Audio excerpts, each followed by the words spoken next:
Hello friends, बहुत बहुत स्वागत है आपका संस्कृति आईएएस के इस शानदार प्लेटफॉर्म पर। मैं हूं डॉक्टर संजन कुमार। आपके लिए आज एक विशेष कार्यक्रम को प्रारंभ करने के उद्देश्य से यहाँ पर मैं उपस्थित हुआ हूं। आपके लिए एक विशेष कार्यक्रम शुरू करना था। जैसा कि आपके संस्थान के द्वारा निर्णय लिया गया है, पहले भी आपके लिए इन्फॉर्मेशन यह दिया गया था।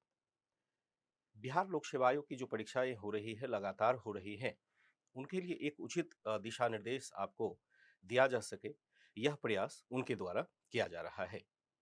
इसी क्रम में मुझे निर्देश दिया गया है कि मैं बिहार लोक सेवा आयोग की परीक्षा यानी बीपीएससी की जो परीक्षाएं आयोजित की जा रही है, उनके लिए जो भी संभव हो सकता है, आपके लिए मदद उपस्थित करूं। यहाँ ध्यान रखने की जरूरत है कि बिहार लोक सेवा आयोग की जो परीक्षाएं आयोजित हो रही है, उसमें जो लगातार कुछ परिवर्तन हुए हैं पिछले 2 साल के दौरान, इनफैक्ट आप कहें 2023 के दौरान ही सबसे ज्यादा परिवर्तन महसूस किए गए हैं। उसके संदर्भ में मैं यहाँ पर कुछ क्लेरिफिकेशन देने के लिए आया हूँ। इस प्रोग्राम का कई उद्देश्य है जो आज मैं इंट्रोड्यूस कर रहा हूँ खुद को, या इस प्रोग्राम को इंट्रोड्यूस कर रहा हूँ।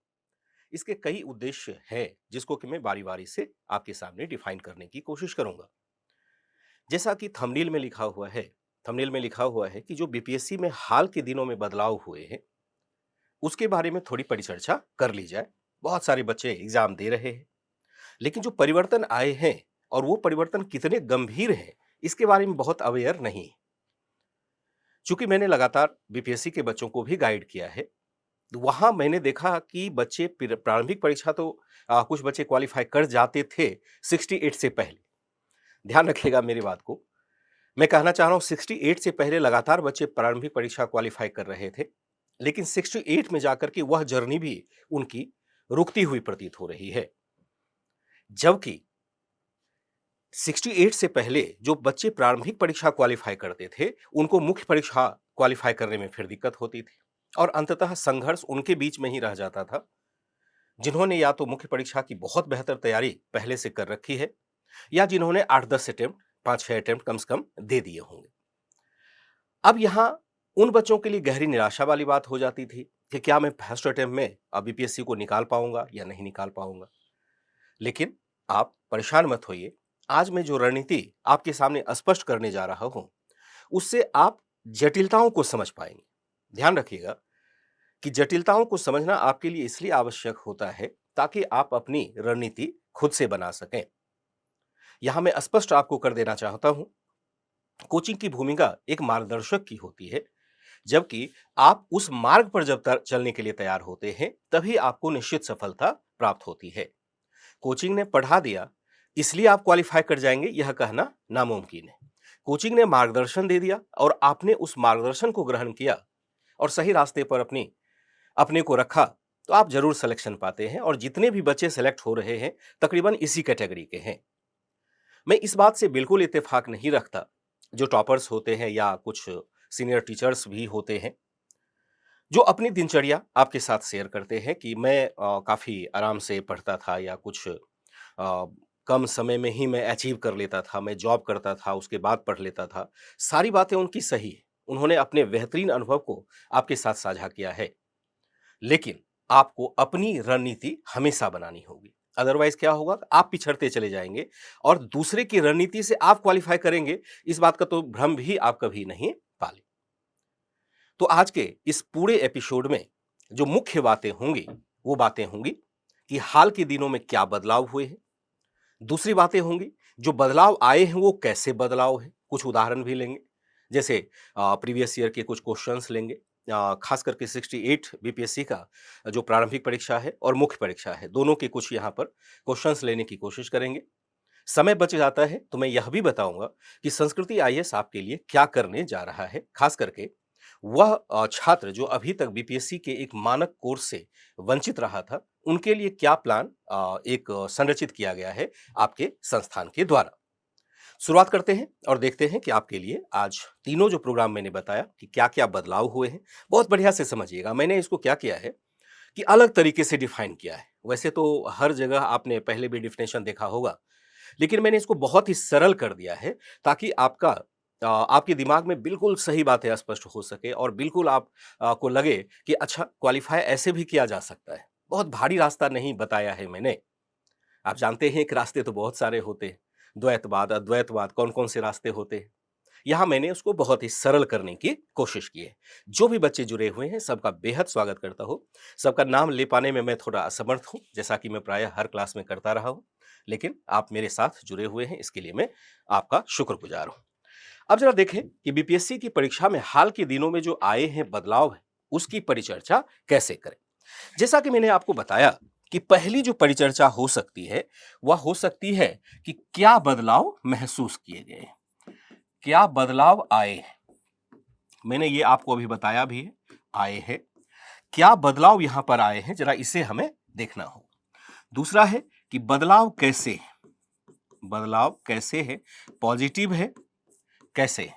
पॉजिटिव या निगेटिव है? निगेटिव है। और तीसरा है कुछ उदाहरण भी ले सकते हैं, कुछ उदाहरण भी ले सकते हैं और फाइनली हमें देखना होगा कि संस्कृति आईएएस आपके लिए संस्कृति आईएएस की रणनीति क्या है? रणनीति क्या है?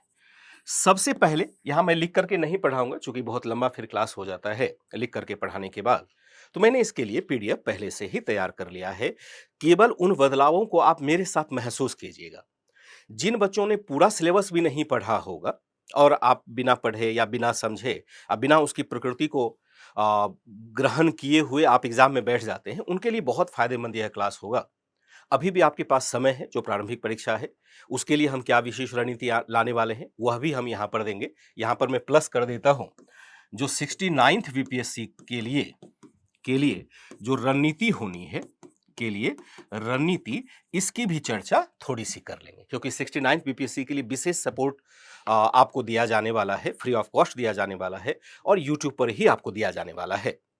वैसे फ्री ऑफ कॉस्ट वाले नाम पर बड़ी खुशी हो जाती है, लेकिन ध्यान रखिएगा, मैंने पहले भी यह शब्द दोहराया हुआ है कि फ्री ऑफ कॉस्ट कुछ नहीं होता है, आपका समय जाता है और आपका भले संसाधन नहीं जाता हो, कोचिंग का जो संस्थान है उसके संसाधन जरूर जाते हैं। अगर आपको यह प्रोग्राम अच्छा लगता है, आप मानते हैं कि आपके लिए जो 69th बीपीएससी की प्रारंभिक परीक्षा के लिए जो सपोर्ट सिस्टम दिया जाएगा, वह एक बेहतरीन सपोर्ट सिस्टम होने वाला है। आप खुद भी जुड़ें और अन्य साथियों को भी जोड़ें ताकि सब लोग सामूहिक तौर पर यहाँ पर अध्ययन कर सके और मैं प्रयास करूंगा कि आपको बहुत ही सरल तरीके से इस अध्ययन को आगे बढ़ाने में मदद दे पाऊं। ये सारी रणनीति है आज के लिए। चूंकि मैं लिख करके यहाँ पर नहीं सब कुछ बताना है मुझे, क्योंकि ये ऑलरेडी मैंने लिखा हुआ है, तो केवल आप बदलावों को समझिए कि एक्चुअल में बदलाव कैसे किए गए। यहाँ पर आप जानते हैं मोटे तौर पर कि जो बीपीएससी की परीक्षाएं आयोजित की जाती है, वह किस रूप में होती है। एक पीटी होती है, दूसरा मेंस है यानी मुख्य परीक्षा है और दूसरा यहाँ पर इंटरव्यू का सेशन होता है। पीटी है, मेंस है, इंटरव्यू, यानी यह जो होता है वह वस्तुनिष्ठ प्रकार का होता है। केवल मैं ओवरव्यू दे देता हूं, यह है आपका सब्जेक्टिव होता है यानी लिखित परीक्षा होना है।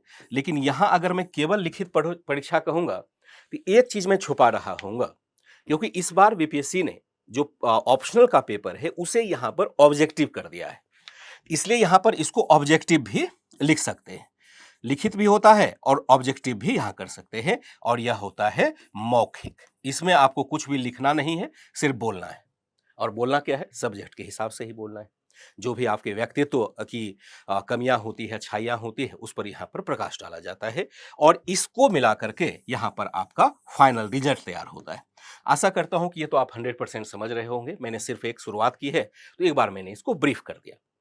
अब जो आज चर्चा भी होने वाली है, इसकी चर्चा अभी फिलहाल नहीं करेंगे और मुख्यतः जो बदलाव आए हैं जहां पर प्रारंभिक परीक्षा और मुख्य परीक्षा के लिए, वहां पर विशेष चर्चा करेंगे। तो कैसे बदलाव आए हैं, जरा पीडीएफ के माध्यम से समझने की कोशिश करते हैं। देखिए, जो बदलाव आए हैं, देखिए प्रारंभिक परीक्षा में जो बदलाव आए हैं उसे जरा महसूस करिए कि क्या बदलाव आए हैं। प्रारंभिक परीक्षा में जो बदलाव आए हैं, जानते हैं कि आपको मैंने पहले ही कहा, यह क्या होता है, ऑब्जेक्टिव होता है, यानी ऑब्जेक्टिव के नेचर का होता है। प्रारंभिक परीक्षा में कुल प्रश्नों की संख्या 150 होती है। यह पहले भी था, इसमें कोई बदलाव नहीं है। यह पहले भी स्थापित था कि 150 क्वेश्चंस ही आते थे। लेकिन अब क्या चेंजेस आए हैं, जरा इसको समझिएगा। और प्रत्येक प्रश्न के लिए यहां पर 1 अंक दिए जाते थे। ये पहले से बातें थी, यहां पर बदलाव नहीं है। लेकिन बदलाव क्या है? बदलाव है कि सभी प्रश्नों पर निगेटिव मार्किंग दिए जाने वाले हैं। यानी यहां पर आपको इंट्रोड्यूस कर दिया गया है यूपीएससी की तरह निगेटिव मार्किंग। जैसे आपने गलत आंसर दिया, वैसे आपके कुछ अंक काट लिए जाएंगे। और कितने अंक काटे जाएंगे उसके बारे में भी बीपीएससी बिल्कुल स्पष्ट है। पॉइंट 2.5 0.25 आपके अंक काट लिए जाएंगे। इसका मतलब है कि 1/4 अंक काटा। अगर 4 प्रश्न गलत होते हैं तो इसका मतलब है कि आपके गलत हुए, तो इसका मतलब है कि एक सही प्रश्न हुए तो क्या हो जाएगा?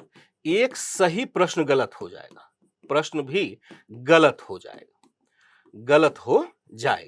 पहले मैंने बच्चों को देखा है लगातार क्वालिफाई करते हुए, ऐसे बच्चों को जब निगेटिव मार्किंग नहीं था तो उन्होंने कुछ तुक्का लगा दिया। कभी कभी जैसे मैथमेटिक्स जिसका कमजोर है, मैथ के प्रश्न थोड़े से टफ आते हैं बीपीएससी में अपेक्षाकृत दूसरे एग्जाम की तुलना में, तो वहां पर कोई सी डी बी कुछ भी लगा दिया, उसमें 3 से 4 आपका क्वेश्चन सही हो जाता था और मान के चलते थे आप कि वह मेरे लिए जो तुक्का आपने लगाया वह आपके लिए बेनिफिशियरी रहा। यानी एक तरह से आपने अगर 25 क्वेश्चन का भी तुक्का लगा दिया तो एक तो आपका समय बचा और 25 में से 10 क्वेश्चन की प्रोबेबिलिटी होती थी कि आप सही करके आ जाते थे।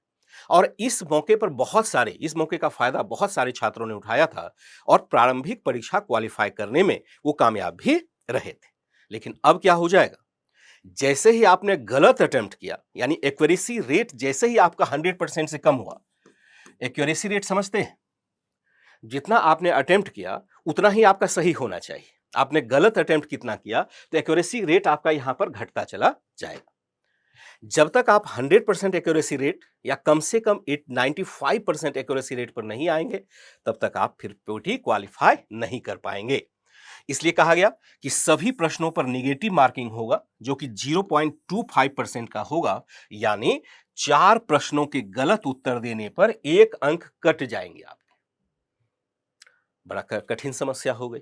समस्या इतनी गंभीर है कि हो सकता है कि आप निगेटिव मार्किंग ही इतना ले आए कि आपके जो सही वाले प्रश्न हैं वो घट करके बिलो लेवल पर आ जाए, यानी कट ऑफ मार्क से नीचे आ जाए। और ऐसी दुर्घटना इस बार हुई भी है। दुर्घटना सिर्फ इसलिए नहीं हुई है कि बच्चों ने केवल नेगेटिव मार्किंग को अटेम्प्ट किया, यानी गलत क्वेश्चन को अटेम्प्ट किया, बल्कि यहां पर जो प्रश्नों की प्रकृति थी उस वजह से भी थोड़ी जटिलता बढ़ी है। और बच्चे इसलिए, बहुत सारे जो अच्छे बच्चे थे, जो मुख्य परीक्षा की अच्छी तैयारी कर चुके थे, उन बच्चों को यहां पर हार का सामना करना पड़ा। ध्यान रखिएगा, हार का मतलब जो शब्द मैंने कहा है वो आपके जीवन के संदर्भ में नहीं। आप कभी तब तक नहीं हारते हैं जब तक कि आप हार स्वीकार नहीं कर लेते। हां, इस बार आपका प्रारंभिक परीक्षा नहीं निकला, जबकि अगर निकल गया होता तो मुख्य परीक्षा में आप बेहतर परफॉर्मेंस दे पाते। हार का संदर्भ यहां ये है। इसका मतलब है कि आपको बहुत ही अधिक यहां पर अब जो परिवर्तन हुआ है, आपको बहुत ही अधिक सावधानी बरतनी होगी, बहुत ही अधिक सावधानी बरतनी होगी, ठीक वैसे ही जैसा कि आप यूपीएससी के एग्जाम में करते रहे थे। अगर आपने यूपीएससी नहीं दिया, बहुत सारे बच्चे ऐसे भी होंगे जिन्होंने यूपीएससी का अटेम्प्ट ही आज तक नहीं दिया है और उनका टारगेट है कि पहले पीसीएस निकाल लेते हैं फिर यूपीएससी की तरफ जाएंगे। तो वो बच्चे समझ लें कि सीधा सीधा कि आप अगर गलत जवाब देते हैं, 4 क्वेश्चन अगर आपने गलत दे दिया तो 4 क्वेश्चन तो वो गलत होगा ही होगा, 5वां क्वेश्चन भी आपका गलत हो जाएगा, यानी एक सही प्रश्न भी आपके डूब जाएंगे। पहला परिवर्तन हो गया। दूसरा है कि परीक्षा 2 घंटे की होगी, यह पहले से चला आ रहा था, इसमें कोई परिवर्तन नहीं है। और परीक्षा एक ही पाली में आयोजित होगी, इसमें भी कोई परिवर्तन नहीं है। बीच में बीपीएससी ने प्रयास किया था कि परीक्षा को 2 पाली में लिया जाए, लेकिन छात्रों के विरोध को देखते हुए, चूंकि छात्र दूर दूर से आते हैं, बहुत सारे छात्र दिल्ली से भी जाते हैं, अन्य राज्यों से भी जाते हैं, चूंकि बीपीएससी ने हाल के दिनों में लगातार परीक्षाएं आयोजित कर अपनी प्रतिष्ठा को फिर से पुनः स्थापित कर दिया है। तो बहुत सारे बच्चे जो अदर स्टेट के भी हैं, जो आज तक बिहार नहीं जाया करते थे, वो भी बिहार में जाकर के एग्जाम देते हैं। लेकिन अगर 2 पाली में एग्जाम होता है तो बहुत मुश्किलों का सामना करना पड़ता। बच्चों ने इसका विरोध भी किया। हो सकता है क्वेश्चन के लेवल में भी फर्क आ जाता, वैसे तो जनरली नहीं आता है, लेकिन फर्क आ जाता। तो यहां पर बच्चों के विरोध को देखते हुए सरकार ने फैसला लिया, यानी आयोग ने फैसला लिया कि केवल 1 पाली में परीक्षाएं आयोजित की जाएगी। यहां तक बातें क्लियर है? मैं इसके लिए, आप क्लियर करेंगे इसके लिए मैं ओके टर्म का यूज करता हूं। यहां तक की सारी बातें आपने समझ ली।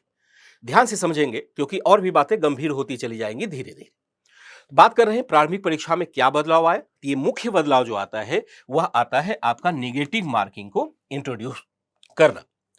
दूसरा जो बदलाव होता है वह आपका मुख्य परीक्षा में आता है। मेंस एग्जाम में यहां पर कुछ बदलाव आते हैं, जैसे मुख्य परीक्षा लिखित श्रेणी की परीक्षा होगी। ये पहले से भी था, इंट्रोड्यूस किया हुआ, लिखित ही होता था। हालांकि अब एक पेपर को ऑब्जेक्टिव कर दिया है, उसको भी हम आगे देखते हैं। परीक्षा, मुख्य परीक्षा में 2 प्रकार के प्रश्न पत्र होंगे, जरा इसे विशेष तौर पर देखिएगा। मुख्य परीक्षा में 2 प्रकार के प्रश्न पत्र होते हैं। मैंने ये विभाजन अपने तरीके से किया है ताकि आप समझ पाएं कि असल में आपको परफॉर्मेंस कहां करना है, यानी किस पेपर में ज्यादा जटिलता है और किस पेपर के आधार पर आप क्वालिफाई होने वाले हैं। नंबर देखिए कि मुख्य परीक्षा में 2 प्रकार के प्रश्न हैं। पहला जो प्रश्न है वह अनिवार्य है, यानी कंपलसरी है, और जिनके अंक मेधा सूची में जोड़े जाएंगे, यानी आप अगर क्वालिफाई होते हैं इसके अंक जोड़ करके ही आपको एक तरह से क्वालिफिकेशन मार्क्स दिए जाएंगे। एक ऐसा प्रश्न पत्र है, यानी मुख्य परीक्षा में 2 प्रश्न पत्र होंगे। पहला, कुछ प्रश्न पत्र तो ऐसे होंगे जिनको अटेम्प्ट करने के बाद जो आप अंक प्राप्त करते हैं उसे अंतिम मेधा सूची में जोड़ दिया जाएगा। लेकिन द्वितीय जो स्तर होगा वह भी अनिवार्य होगा। ध्यान रखिएगा, दोनों जगह अनिवार्य शब्द का प्रयोग किया गया है। वह भी अनिवार्य किया है, लेकिन जिनके अंक मेधा सूची में नहीं जोड़े जाएंगे। पहले क्या होता था, इस परिवर्तन से पहले ऐसे डिफिनेशन को हम लोग नहीं लाते थे। इसलिए नहीं लाते थे कि पहले जो अनिवार्य प्रश्न पत्र होता था और जिसके अंक मेधा सूची में नहीं जोड़े जाते थे वह केवल एक था, सामान्य हिंदी। उसके अलावा कोई पेपर नहीं था। तो जनरली हम लोग कह करके निकल जाते थे कि भाई सामान्य हिंदी को आपने छोड़ देना है या पढ़ लेना है, आराम से पढ़िए, एक 33% भी मार्क्स लाते हैं तो आप क्वालिफाई कर जाएंगे। लेकिन अब जो बदलाव आया है उसमें दूसरा वाला भाग थोड़ा ज्यादा इंपॉर्टेंट हो गया है। यानी अनिवार्य तो है लेकिन उसके अंक मेधा सूची में नहीं जोड़े जाएंगे, जबकि पहले की तुलना में उसमें जटिलताएं बढ़ गई है। क्लियर सी बात है। यानी 2 प्रकार के प्रश्न पत्र अब हो जाते हैं। पहला अनिवार्य है और जिसके अंक मेधा सूची में जोड़े जाएंगे, जो आपको क्वालिफाई करने में मदद करेगा। दूसरा होगा अनिवार्य तो होगा परंतु जिनके अंक मेधा सूची में नहीं जोड़े जाएंगे। अब देखते हैं वह विषय कौन सा है जिसके अंक मेधा सूची में जोड़े जाएंगे और जिनके अंक नहीं जोड़े जाएंगे। फिर जाकर के आपको जो नया सिलेबस है उसकी क्लियरिटी यहां पर स्थापित हो जाएगी। देखिए क्या कह रहा है। प्रथम श्रेणी के जो पत्र होंगे, जो पहला मैंने श्रेणी बताया, उसमें है सामान्य अध्ययन फर्स्ट पेपर, यानी जीएस फर्स्ट पेपर हो जाएगा, फर्स्ट पेपर हो जाएगा। और दूसरा जो हो जाएगा वह GS second paper, GS second paper. और यह भी आपका पहले से था। कुल अंक इसके 300 हैं, यानी दोनों का मिला करके आप 300 प्लस 300 कर दीजिए, यानी कुल मिला के जो अंक प्राप्त हो जाएंगे वो 600 हो जाएंगे। पहले भी सामान्य अध्ययन फर्स्ट पेपर, सामान्य अध्ययन सेकेंड पेपर हुआ करता था। तो अब आप कहेंगे बदलाव क्या हुआ। बदलाव यहां पर जो किया गया उसको आप थर्ड पॉइंट में महसूस कीजिए। और तीसरा, ये तो पहला हो गया, ये दूसरा हो गया, और तीसरा जो है यह कंप्लीट नया सेक्शन है आपके लिए। इसके लिए कुल अंक 300 रखे गए हैं और इसको पहली बार 68 बीपीएससी के समय से ही जोड़ा गया है। यानी अब जो आपके अंक आ जाते हैं, इस 300 को उठा करके यहां कर दीजिए। अब यहां पर जो मेधा सूची तैयार होगा वह कितने अंक पर होगा, वह 900 पर होगा। 900 हो गया ना, यहां पर क्या हो जाएगा 900 पर। यानी विषय, वह विषय ऐसे लिख सकते हैं जो मेधा सूची तैयार करेगा, मेधा सूची तैयार करेगा, वह करेगा, तैयार करेगा, वह कितना होगा, वह होगा 900 अंक का हो जाएगा, 900 अंक का हो जाएगा। मुख्य परीक्षा में जो बदलाव महसूस किए गए वह महसूस किए गए आपको एसए के पेपर के रूप में। निबंध का एक नया पेपर इंट्रोड्यूस कर दिया गया है। क्या कुछ परिवर्तन भी किया गया या किसी को हटाया भी गया है? तो हां, यहां पर हटाया गया है। जो मुख्य परिवर्तन यह हुआ कि जो वैकल्पिक विषय होते थे उसको वापस ले लिया गया, पूरी तरह से नहीं, उसको भी थोड़ा ऑप्शनल को अलग टाइप से इंट्रोड्यूस किया गया। लेकिन मेधा सूची तैयार करने में जो वैकल्पिक विषय होते थे उसकी भूमिका को समाप्त कर दिया गया। माना जाता है कि स्केलिंग वगैरह पद्धति के कारण से हमेशा विवाद रहता था कि किसी विषय में ज्यादा मार्क्स आ गए, किसी विषय में कम मार्क्स आ गए। तो आयोग ने एक बहुत ही ठोस निर्णय लिया और उसने ऑप्शनल को ही वापस ले लिया। मैं इसको जरा लिख करके बता देता हूं कि एक्चुअल में क्या मैं कहना चाह रहा हूं। यहां देखिएगा, क्या कहना चाह रहा हूं कि जो पहले की प्रणाली थी, जो पहले मुख्य परीक्षा होता था, वह होता था आपका जीएस फर्स्ट पेपर का, GS first paper, GS second paper, और जो दूसरा होता था वह होता था आपका वैकल्पिक विषय, ऑप्शनल वैकल्पिक विषय का होता था। यह होता था, इससे आपकी क्या होती थी, मेधा सूची तैयार होती थी, सूची तैयार होती थी। लेकिन अब जो यहां पर परिवर्तन आ गया, वहां जो परिवर्तन जो यहां पर किया गया, वह परिवर्तन आपका किया गया, जीएस फर्स्ट पेपर तो रहने दिया गया, जीएस सेकेंड पेपर भी रहने दिया गया, लगभग उसी स्वरूप में है, बहुत परिवर्तन नहीं है। और तीसरा जो कर दिया गया, वहां पर निबंध कर दिया गया, ऐसे का पेपर कर दिया, और अब मेधा सूची इससे तैयार होगी। अब क्या होगा, मेधा सूची इस पर तैयार होगी, इस पर तैयार होगी। आशा करता हूं कि ये आपके लिए क्रिस्टल क्लियर करने वाला ये ग्राफिक्स होगा, जहां पर कि आप देखते हैं कि आपका जो पहले होता था ऑप्शनल पेपर के साथ चलता था मेधा सूची, लेकिन अब यहां पर एस्से के साथ चलने लगा। एक निबंध का पेपर है, निबंध पर भी अलग से बात करनी होगी, क्योंकि निबंध अपने आप में एक बड़ा सेगमेंट होता है, और वह एक विशेष तरीके से वहाँ बीपीएससी में निबंध भी पूछे गए हैं 68 बीपीएससी में, तो उसकी चर्चा थोड़ा विस्तृत रूप से अलग से करेंगे। होगा तो लगातार क्लास ये चलती रहेगी आपकी, जैसे ऑब्जेक्टिव टाइप के क्वेश्चन को आपको सॉल्व अभी मैं लगातार कराऊंगा। चूंकि मेरा इतिहास विषय रहा है, तो मैं इतिहास विषय में आपके सामने आऊंगा, और जरूरत पड़ी तो जो बिहार स्पेशल है, चूंकि बिहार में हिस्ट्री एंड कल्चर ही मुख्यतः होता है जिसे कि हमें टैकल करने की आवश्यकता है, तो जो बिहार स्पेशल वाला भाग होगा उसको भी मैं यहाँ पर आपके सामने ले आऊंगा, यानी इतिहास और बिहार स्पेशल को मैं देख लूंगा। इसका परिणाम क्या होगा कि कम से कम 30 और 30 लगभग 60 क्वेश्चन आउट ऑफ 150 में से मेरे साथ आप कवर कर पाएंगे, और उसकी जिम्मेवारी मेरी होगी, मैं वहां पर आपको मैक्सिमम अंक दिलवा पाऊं।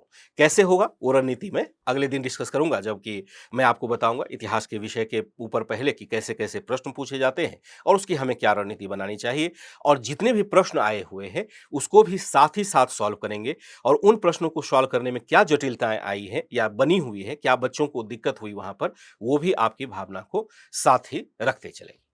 ये बातें हो गई कि जो बदलाव हुआ है वह ऑप्शनल की जगह पर इसको हटा दिया गया और निबंध को यहां पर शामिल कर दिया गया है। अब देखते हैं दूसरी श्रेणी का प्रश्न पत्र क्या कहता है।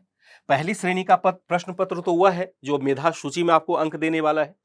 दूसरी श्रेणी का जो प्रश्न पत्र होगा वो उसको अनिवार्य तो रखा गया है, क्वालिफाई करना भी जरूरी है, लेकिन उसके अंक मेधा सूची में नहीं जोड़े जाएंगे। ये बातें थोड़ी सी टफ बना देती है बीपीएससी के एग्जाम को। कैसे, जरा देखिए।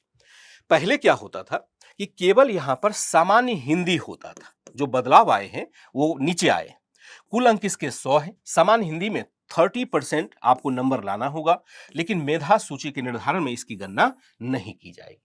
लेकिन आपको एग्जाम तो देना होगा, अनिवार्य है, परंतु यह आपके मेधा सूची को तैयार नहीं करेगा, और यही स्थिति पहले भी बरकरार थी। पहले की स्थिति को यहां पर कंटिन्यूड किया गया है, लेकिन परिवर्तन यहां पर आया किसके रूप में, वैकल्पिक विषय के रूप में, और इसे यहां पर पहले जो सब्जेक्टिव हुआ करता था उसे ऑब्जेक्टिव कर दिया। कुल अंक इसका भी 300 रख दिया गया, और वैकल्पिक विषय में सामान्य वर्ग के लिए 40%, पिछड़े वर्ग के लिए लगभग आपका 36.5%, अत्यंत पिछड़े वर्ग के लिए 34%, एससी एसटी महिलाओं और दिव्यांग अभ्यर्थियों के लिए 32% न्यूनतम अंक लाना अनिवार्य कर दिया गया। यानी वैसे विषय जिसको कि आपको पढ़ना भी है और जिसे आपको क्वालिफाई भी करना है, अनिवार्य है आपके लिए, लेकिन अंतिम मेधा सूची में अंक नहीं जोड़े जाएंगे, वैसे विषय आपके ये दोनों हो जाएंगे। सामान्य हिंदी तो आप सामान्य तरीके से क्वालिफाई कर जाते हैं, बहुत ज्यादा परेशानी नहीं होती है, क्योंकि यहां पर आपको 30% अंक ही लाने होते हैं। लेकिन ये जो वैकल्पिक विषय है आपकी तैयारी को एक जटिल आयाम दे देता है। अभी आपने सोचा पहले, जबकि निबंध को आपने देखा चलो निबंध को देख लेंगे। मैंने अपने इस पूरे कैरियर में जो बच्चों को सबसे ज्यादा निगलेक्ट करते हुए देखा है सब्जेक्ट, वह निबंध ही है। लेकिन आप देखिए निबंध इतना पावरफुल होता है, वह अकेले क्वालिफाई करवाने की क्षमता रखता है। आप अगर मैं बीपीएससी को छोड़ दूं और यूपीएससी की बात करूं या यूपीपीसीएस की बात करूं, तो वहां पर आप देखेंगे पेपर 4 आपका एथिक्स का बनता है, ऐसे आपका एक पेपर हो जाता है, और अगर आपने ऑप्शनल वहां पर तैयार कर लिया तो तकरीबन 1000 अंक आप ऐसे भी प्राप्त कर सकते हैं बिना जीएस को टच किए हुए। सॉरी। और यहां पर भी यही स्थिति है, अगर आपने ऐसे को अच्छे से तैयार कर लिया तो वह आप सीधे सीधे 300 अंक के आसपास पहुंचने की क्षमता रखते हैं। 300 अंक तो सीधा सीधा नहीं आता है कभी भी, लेकिन हां, जितना निकट आप पहुंचेंगे उतना मुख्य परीक्षा के सामान्य अध्ययन वाले भाग में आपका कम दबाव रहेगा। लेकिन आप निश्चिंत नहीं हो सकते हैं, क्योंकि आपको वैकल्पिक विषय जो ऑब्जेक्टिव रखा गया है उसे आपको पढ़ने की आवश्यकता होगी। भारत का ऐसा पहला लोक सेवा आयोग हो जाता है, पहला लोक सेवा आयोग हो जाता है बीपीएससी, जो ऑब्जेक्टिव टाइप के क्वेश्चन को लॉन्च कर रहा है। पहले जैसे यूपीपीसीएस वगैरह ने ट्राई किया था, लेकिन अब देखिए यहां पर खास करके इतिहास विषय में मैं देख रहा था कि जटिलता ये हो रही है कि इतिहास विषय के सिलेबस को वैसा ही रखा गया है जैसे प्राचीन भारत है, मध्यकालीन भारत है, आधुनिक भारत है और विश्व इतिहास है। सिलेबस को चेंज नहीं किया गया और कर दिया गया ऑब्जेक्टिव। इस क्रम में मैं कहना चाह रहा था कि पहला ऐसा लोक सेवा आयोग होगा जो कि ऑप्शनल भाग के वर्ल्ड हिस्ट्री को ऑब्जेक्टिव तरीके से पूछने वाला है। क्या इसके लिए कहीं प्रैक्टिस सेट मिलेगा? क्या आपके पास कोई उदाहरण है ऐसा कि आपने पहले ऑब्जेक्टिव टाइप के क्वेश्चन को सॉल्व किया हो? अगर आपसे पूछ दिया जाता है फ्रांस की क्रांति कब हुई थी, तो आप आसानी से जवाब देंगे। बास्तिल का पतन कब हुआ? जैसे अभी बास्तिल की घटना के ऊपर, बास्तिल दिवस के ऊपर प्रधानमंत्री नरेंद्र मोदी जी भी फ्रांस में मौजूद थे। तो ऐसे क्वेश्चन अगर इस बार के एग्जाम में पूछ लिए जाए तो अनर्थ आपको नहीं होना चाहिए। लेकिन इतने सारे टॉपिक है कि पूरा का पूरा यूरोप आपको पढ़ना है, पूरा का पूरा आपको अमेरिकी स्वतंत्रता संग्राम है, अमेरिकी क्रांति है, रिवॉल्यूशन वगैरह जितने भी अमेरिकी क्रांति हो गया, अमेरिकी गृह युद्ध हो गया, फिर चाइना है, जापान है और अरब जगत, सबको आपको टॉपिक के रूप में पढ़ना है। और प्रश्न कहां से बनेंगे इसके बारे में बहुत ही अनसर्टेनिटी है। तो क्या यह 40% अंक प्राप्त करना, यह तो शुक्र है कि आपके लिए यहां पर नेगेटिव मार्किंग नहीं रखा गया है, नहीं तो 40% अंक प्राप्त करना यानी 100 क्वेश्चन का अगर सेट होता है तो उसमें 40 क्वेश्चन को ठीक करना नामुमकिन सा हो जाता जनरल कैंडिडेट के लिए। यह थोड़ी चिंतनीय बात हो जाती है। यह जो परिवर्तन किया गया कि वैकल्पिक विषय को ऑब्जेक्टिव रखा गया और इसे इंट्रोड्यूस मतलब करके रखा ही गया, इसको हटाया नहीं गया, यह आपके एग्जाम को थोड़ा सा टफ बना देता है, क्योंकि हर विषय के सिलेबस वही हैं जो पहले सब्जेक्टिव के लिए रखे जाते थे। सब्जेक्टिव वाले में चूज करने की थोड़ी सी क्षमता होती थी, आप कुछ सेलेक्टेड टॉपिक को पढ़ करके भी जाते थे, हालांकि एक बार तो ओवरऑल तैयारी करने की आपको आवश्यकता होती ही है, लेकिन उसके बावजूद यहां पर आप कर सकते थे। लेकिन ऑब्जेक्टिव वाले में तो कोई ऑप्शन ही नहीं है कि आप पूरे सिलेबस को तैयार किए बगैर एग्जाम में जा सकें। सबसे ज्यादा जो जटिल मुझे लगा परिवर्तन, वह यही परिवर्तन लगा। यहां पर कुछ सब्जेक्ट, जितने भी सब्जेक्ट मान लो 26 या 36 आपके सब्जेक्ट हैं, उनको ऑब्जेक्टिव रूप से तैयार करने की जिम्मेवारी रहेगी। वैसे तो संस्थान आपके लिए सपोर्टिंग सिस्टम विकसित कर ही रहा है और क्या रहेगा वो मैं क्लास के लास्ट में आपको बताऊंगा। तो आशा करता हूं कि यहां तक के हुए बदलाव को आप समझ पाए होंगे, जो बदलाव आया और जो बदलाव में क्या जटिलता आई वो आपने समझा। अभी जटिलता नंबर 1 ही आपके सामने रखा गया है। एक जटिलता और भी है, जो प्रश्न पूछने की प्रकृति है उसमें भी परिवर्तन आ गया है। 68 बीपीएससी को अगर मानक माने तो प्रश्न पूछने की प्रकृति में एक बहुत बड़ा चेंज यहां पर देखा जा रहा है। मैं बताता हूं क्या चेंजेस है। देखिए अब क्या है, नई व्यवस्था पर आयोग ने जो तर्क दिए हैं वो अलग अलग प्रकार के तर्क हैं। एक दिन जैसे जब ये परिवर्तन हो रहा था और जब इस परिवर्तन की आलोचना की जा रही थी तो आयोग के अध्यक्ष स्वयं ही उपस्थित होते हैं प्रेस के सामने और उन्होंने एक तर्क दिया। उन्होंने कहा देखिए भाई, मेरा उद्देश्य यहां पर प्रोफेसर तैयार करना नहीं है। जब उनसे पूछा गया कि आपने क्यों यहां पर ऑब्जेक्टिव बना दिया और सब्जेक्टिव को हटा दिया, तो उन्होंने तर्क दिया कि मुझे काम एक नौकरशाह को तैयार करना है, प्रोफेसर बनाना नहीं है। लेकिन जब ऑब्जेक्टिव टाइप के क्वेश्चन को बच्चा तैयार करेगा ही तो फिर और विशेष विषय को तैयार करेगा, यानी इतिहास है, भूगोल है, अर्थव्यवस्था है, हिंदी साहित्य है, जितने भी प्रकार के विषय हो सकते हैं, अगर उसे विशेष तौर पर ऑब्जेक्टिव रूप में पढ़ेगा ही तो उसके लिए प्रोफेसर और नौकरशाह के बीच की दूरी उतनी नहीं रह जाएगी। अगर आपको नौकरशाही तैयार करना था तो अच्छा होता कि आप उसको हटा लेते, तार्किक ढंग से वो प्रश्न ही आपका हट जाता। लेकिन उन्होंने तर्क दिया तो मैंने एक तरह से अपने बुद्धि के हिसाब से उसको खंडित करने की कोशिश की। लेकिन अपने आपके बस में कुछ नहीं है। आप इस पूरे सिलेबस को आप चेंज नहीं कर सकते हैं और सिर्फ आप फॉलो कर सकते हैं। मैं भी चेंज नहीं कर सकता, मैं भी आपको फॉलो करने की सलाह दूंगा और मैं भी आपके लिए फॉलो करूंगा ताकि आपको सरलता से सारी बातें मिल सके, सारा मटेरियल आपको प्राप्त हो सके। तो बहरहाल यहां ऑब्जेक्टिव टाइप के ऑप्शनल को हमने रख दिया और ऊपर से निबंध वाले भाग को हमने इंट्रोड्यूस कर दिया। यानी सिलेबस हमारा घटा नहीं है, बल्कि सिलेबस थोड़ा सा बढ़ गया है निबंध के रूप में। और जैसा कि मैंने पहले कहा कि निबंध पर सबसे कम आप फोकस करते हैं, आपको लगता है कि निबंध ऐसे ही लिख लेंगे। तो अभी मैं ऐसे की क्लास में था और मैंने देखा कि बच्चों बहुत ही मतलब स्थिति इतनी बुरी हो जाती है कि जब आपको 800 से 900 या 700 से 900 यानी 700 टू 900 वर्ड में आपको लिखने के लिए कहा जाता है, तो आप उचित तरीके से नहीं लिख पाते हैं। आपके पास भूमिका लिखने की क्षमता नहीं होती है, शब्दों की संरचना बनाने की क्षमता नहीं होती है। इसका मतलब हुआ ऐसे पर आपको लगातार प्रैक्टिस करना होगा, उसको आसानी से आप पार नहीं कर पाएंगे। हाँ, पार कर सकते हैं जब टीचर के निर्देशन में आप लगातार लिखते रहेंगे। लगातार लिखेंगे, 10-15 ऐसे लिखते-लिखते आप कंफर्ट हो जाते हैं, फिर आप अच्छा मार्क्स वहां पर ला पाएंगे। ऐसे की क्या प्रकृति रही मैंने पहले भी बताया, इस पर अलग से डिस्कशन की हमें आवश्यकता पड़ेगी। हमने क्या देखा कि नई व्यवस्था के पीछे आयोग ने जो तर्क दिया वह तर्क था कि नई व्यवस्था से गंभीर रूप से तैयारी करने वाले अभ्यर्थियों को लाभ मिलेगा। अब ये क्या चक्कर है भैया, ये गंभीर रूप से तैयारी करने वाले अभ्यर्थी कौन है? क्या आपको लगता है कि आप गंभीर रूप से तैयार करने वाले अभ्यर्थी नहीं है?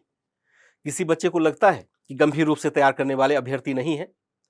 और अगर नहीं लगता है तो आयोग ने कहा है कि हम गंभीर तरीके से बच्चों को लाना चाहते हैं, तो वो बच्चे जरा ध्यान दे दें जो कि तुक्का लगा करके पीटी क्वालिफाई कर जाते थे, या अदर एग्जाम जो वनडे एग्जाम होता है, जो कि बीपीएससी के एग्जाम की प्रवृत्ति वन लाइनर होती है, वन लाइनर का क्वेश्चन होता है, तो आप फैक्ट्स रट करके भी वैसे क्वेश्चन को सॉल्व कर सकते थे।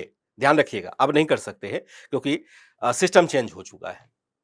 तो यहां पर जो कहा उन्होंने कि मैं गंभीर श्रेणी के बच्चों को लेना चाहता हूं, इनके कहने का तात्पर्य यह था कि मैं वैसे अभ्यर्थी को साथ लेना चाहता हूं जिसमें विश्लेषणात्मक क्षमता ज्यादा हो। केवल रट्टाफिकेशन वाली बात नहीं है, वह उन तर्कों को विश्लेषण करके समझ पाए या उन तथ्यों को विश्लेषण के माध्यम से समझ पाए और उसके बाद फिर अपने आंसर में वह प्रवीण हो पाए। यहां पर इसी संदर्भ में उन्होंने कहा कि गंभीर रूप से तैयारी करने वाले अभ्यर्थियों को तरजीह मिलेगा। तुक्का लगाने की जगह कॉन्फिडेंस से जवाब देने वाले अभ्यर्थियों को खोज रहा है। आप समझिए, जो बच्चे तुक्का लगा रहे थे अब उनको नहीं खोज रहा है। ये मेरे शब्द नहीं है, ध्यान रखिएगा, ये आयोग के जो अध्यक्ष महोदय हैं उनका शब्द है। उन्होंने कहा हमें तुक्का लगाने वाला बच्चा नहीं चाहिए, गंभीर रूप से तैयारी करने वाला बच्चा चाहिए जो कॉन्फिडेंटली अपना उत्तर दे सके। अब आप आकलन कीजिए कि आप किस श्रेणी में आते हैं। क्या तुक्का लगाने में आप एक बार जैसे प्रश्न को हल करते हैं तो आप एक बार देख लेंगे कि कितना प्रश्न आपने तुक्का लगा के सॉल्व किया है। तुक्का लगाने पर भी सॉल्व हो सकता है, किसी किसी के पास तो दैवीय कृपा होती है, वो तुक्का लगाने में इतना मास्टर माइंड होता है कि जब भी तुक्का लगाएगा उसका सही ही निकलता है और उसकी प्रोबेबिलिटी सामान्य प्रोबेबिलिटी से ज्यादा हो जाती है। लेकिन वह पढ़ाई का तरीका नहीं है, आयोग भी इस बात को कहता है। तीसरा कहता है रिजल्ट में गंभीर और तेज तर्रार अभ्यर्थियों को सफलता अब अधिक मिलेगी क्योंकि यह कॉन्फिडेंस से जवाब देगा और यह गंभीर तैयारी करने वाला होगा। यानी ऐसे बच्चे नहीं आएंगे जो तुक्का लगा करके पीटी क्वालिफाई कर जाते हैं और फिर मुख्य परीक्षा में आकर के रटाफिकेशन मारते हैं। जैसे ऑप्शनल में हो सकता था कि आप 15, 20, 25 क्वेश्चन को सिलेक्ट कर लें और उसको खूब रट करके जाएं और रट करके जाकर के हो सकता है कि क्वेश्चन प्रीवियस ईयर के क्वेश्चन से मैच करके आप देख लें, तो हो सकता है कि उसमें 5 से 7 क्वेश्चन आपका आ भी जाए, तो आप रट करके यहां पर क्वालिफाई करने में सफल होते। तो आयोग कहता है कि मुझे ऐसे छात्र नहीं चाहिए, मुझे गंभीर प्रकृति के छात्र चाहिए जो कि पूरे कॉन्फिडेंस से अपनी क्षमता के आधार पर आंसर दे सके। ये बातें हो गई बदलाव के पीछे का तर्क। फिर हमने क्या देखा, अब देखते हैं हाल के दिनों में क्या बदलाव हुए हैं। तो मुख्य परीक्षा में निबंध की परीक्षा पर 300 अंकों का मतलब किसी भी विषय पर निबंध लिखने की क्षमता का आकलन होगा, खासकर विश्लेषणात्मक क्षमता का। शायद आप निबंध का मतलब अच्छे से नहीं समझते। निबंध का तो सामान्यतया अर्थ होता है निर्बंध यानी किसी बंधन के, लेकिन यहां निबंध को वैसे नहीं लिख सकते। विश्लेषणात्मक क्षमता के साथ आपको लिखना होगा और जो निबंध की प्रकृति रही है वह आसान रही भी नहीं। इसलिए यहां पर आपको सावधानी बरतनी होगी और आयोग के इस कथन को ध्यान में रखना होगा कि वह कह रहा है कि यहां पर किसी विषय पर निबंध लिखने की क्षमता का आकलन होगा, खासकर विश्लेषणात्मक क्षमता का। और क्या कह रहा है? निबंध लेखन से तार्किक और विषय वस्तु की समझ की परख होगी। बेहतर जानकारी के साथ गंभीर लेखन क्षमता भी अब बीपीएससी के सफलता का आधार बन जाएगी। इसका मतलब हुआ कि अगर आपको भले यह नकारात्मक लग रहा हो, लेकिन है आपके लिए बेहद सकारात्मक, क्योंकि अब आप बेहतर अभ्यर्थी के रूप में आयोग के समक्ष आ पाएंगे। क्या मैं गलत कह रहा हूं? क्या आप इस चुनौती को लेने के लिए तैयार हैं कि ये जो बदलाव हुए हैं आपके फायदे के लिए हुए हैं और मुझे इसमें कोई घाटा नजर नहीं आ रहा है। घाटा दोनों अर्थों में नजर नहीं आ रहा है। जो प्रारंभिक परीक्षा की प्रकृति थी उसमें अगर आप तुक्काफिकेशन लगाते थे तो बेवजह मार्किंग थोड़े से हाई होते थे। अब एक जेन्युइन मार्किंग हो रही है और जो जेन्युइन बच्चा है वो यहां पर स्टेबल कर जाएगा, उसको फिर कोई नहीं हरा सकता। पहले भी वो बच्चा बड़ी मुश्किल से मेधा सूची में जगह बनाता था, अब बड़े शौक से बनाएगा, ऊंचे कद से बनाएगा। वैसे बच्चे का वैल्यू नहीं रह जाएगा जो तुक्का लगा करके आगे बढ़ता था। यह अच्छी बात है ना। अगर कॉन्फिडेंस आपका बिल्ड होता है तो अगर आप गंभीरता से पढ़ते हैं तो वही गंभीर अध्ययन आपको मुख्य परीक्षा में भी सहारा देगा और वही इंटरव्यू में भी सहारा देगा। इसका मतलब है कि यह बदलाव आपके लिए, मैं तो मानता हूं कि यह पूरी तरह से यह सकारात्मक है। यह बदलाव क्या है? बिल्कुल सकारात्मक है। इसको नकारात्मक आप मत लीजिए, यह आपके लिए बहुत सकारात्मक रहेगा। कैसे तैयारी करेंगे इस पर भी आगे चर्चा हम लोग करने वाले हैं। ठीक है, हमने देखा वैकल्पिक विषयों के अंकों को मेधा सूची में नहीं जोड़े जाने के पीछे का तर्क आयोग ने यह दिया है, मुझे प्रोफेसर नहीं बल्कि ऑफिसर बनाना है। हालांकि यह तर्क समझ से परे है कि किसी भी रूप में आप पढ़ें, ऑफिसर जब भी ऑप्शनल सब्जेक्ट को आप पढ़ते हैं तो वह आपके ज्ञान में बढ़ोतरी ही करता है। हाँ, स्केलिंग वाला जो झंझट है वह जरूर दूर हो जाएगा, लेकिन बाकी मुझे लगता नहीं था कि ऑप्शनल वाले में कोई ऐसी दिक्कत थी। ज्ञान का परीक्षण वहां हो ही जाता था और ऑप्शनल को निकालना इतना आसान भी नहीं होता था। बिना पढ़े बच्चा नहीं निकाल पाएगा, ये गारंटी है। तो चलिए, आयोग ने तर्क दिया, हमने स्वीकार कर लिया, आपको भी स्वीकार कर लेना चाहिए। ये सारे बदलाव आपने महसूस किए यहां पर कि आज जो बीपीएससी का एग्जाम होना है, खास करके सितंबर में जो डेट आया हुआ है, आई थिंक जहां तक मुझे याद आ रहा है 30 सितंबर को आपका एग्जाम होने वाला है प्रारंभिक परीक्षा का। तो यहां तक हमने विश्लेषण करके देखा कि क्या बदलाव आए। अब जरा अपने विश्लेषण के दूसरे भाग पर चलते हैं कि जो प्रारंभिक परीक्षा में प्रश्न पूछे जा रहे हैं वो किस प्रकृति के पूछे जा रहे हैं और जो मुख्य परीक्षा में प्रश्न पूछे जा रहे हैं वह किस प्रकृति के पूछे जा रहे हैं। जरा देखिएगा, मैंने कुछ ग्राफिक्स भी आपके लिए तैयार किया है। ठीक है, जैसा कि मैंने पहले भी कहा कि प्रारंभिक परीक्षा में दो बदलाव महत्वपूर्ण रहे हैं। पहला तो यह कि अब नकारात्मक अंकन दिया जाने लगा है, यानी नेगेटिव मार्किंग रखा गया है, जिसका सीधा परिणाम यह हुआ कि बच्चे अब केवल उन्हीं प्रश्नों के उत्तर दे पाएंगे जिनकी उन्हें सटीक जानकारी है। जिन बच्चों ने तुक्का लगाने की कोशिश की वह प्रारंभिक परीक्षा के दौर से बाहर हो गए। 68 बीपीएससी में बहुत सारे ऐसे उदाहरण मेरे सामने ही हैं।